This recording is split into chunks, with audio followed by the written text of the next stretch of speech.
Welcome to A World Thing TV. I'm Dave Knoll. We're checking out the Genesis G70. This is the 2-litre turbo version. Price on roads from around $65,000. Check with Genesis though, just to be sure. It's this badge that Hyundai hopes will be the one that will take them into contention for people's hearts and minds when it comes to a luxury car with a bit of a sporting bent. This is the Genesis G70. There is the G80 as well, slightly revamped from the original version launched a couple of years ago. This is the BMW Hunter that Hyundai Genesis wants to take on, and it certainly looks the goods. Beautiful black painted wheels on this particular vehicle, and very much a little bit of BMW, a little bit of Mercedes-Benz as well as we come down to this rear quarter and the tail lights, which are LED, and just a little bit maybe of a hint of Mustang or Kia Stinger at the same time. Underneath the alloy bonnet, which has its own little gas struts, there's the 2-litre turbo engine that we've come to know. It's 180 kilowatts, 353 newton meters of torque. We've been averaging about 8.7 litres per 100 kilometres.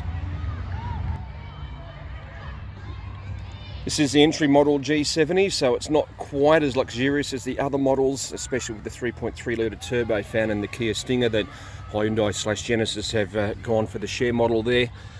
Nice enough though on the inside. The dash itself, nice and clean, analog dials there with the full colour middle screen, and also with this centre screen that unfortunately in a way, and I say unfortunately in a way because it doesn't quite differentiate enough between this and the rest. It's pretty much a standard Hyundai look. If they're going to go for a different look for a Genesis brand, a little bit of a different look there would be nice. Otherwise, you've got pretty much the same kind of details down in the centre dash there, and a nice little hint here is that those cup holders actually hold the key at the same time. A little bit of a downside in the packaging, and that the rear leg room isn't quite as expansive as one would hope for. There are 5 drive modes available with this particular vehicle. Again, all nice and simple when it comes to the way that Korea does their cars. Turn that around and we'll get that up on the dash as well. So plenty of different drive modes there. The other thing that we do get for information out of this particular vehicle is we use our little steering wheel dials. Apart from the simple tyre pressures and bits and pieces in there, gauges, you do get information about how much torque, how much turbo pressure, how much oil temperature you're looking at. And also there is a G-force gauge, and under full tilt we've managed about 0.6 G either way. The driving characteristics of the G70, well, the turbo just feels like it needs a little bit more from off the line. It just doesn't seem to kick in as early as anticipated. Once it's on spool though, you really do get that sense of urgency, especially when it's in sports mode. Everything hooks up, you've got that extra swiftness in the way that the gearbox changes, and it certainly makes for an exhilarating experience. Otherwise, an eco or comfort and smart, it's as good as you'd expect. It's quite a lot of fun.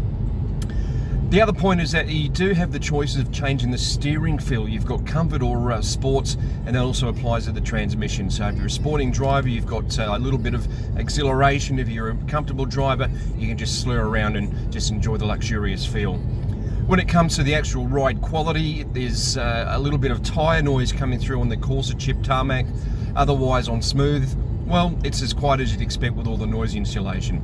Overall, a fairly competent package, and it certainly makes for a car that makes long distance driving just that much easier. There's one thing about the way that this particular badge is designed that catches a few people unawares. More than once people have said, "That's a lovely looking Aston Martin, I don't recognise it." That's possibly just a little bit of a hindrance in one respect, because people will see it and then realise that it's not what it is, and when they find out that it's a Hyundai product, the smile goes away. That's something that Hyundai and Genesis really need to overcome. They make great cars, as do their sister brand Kia.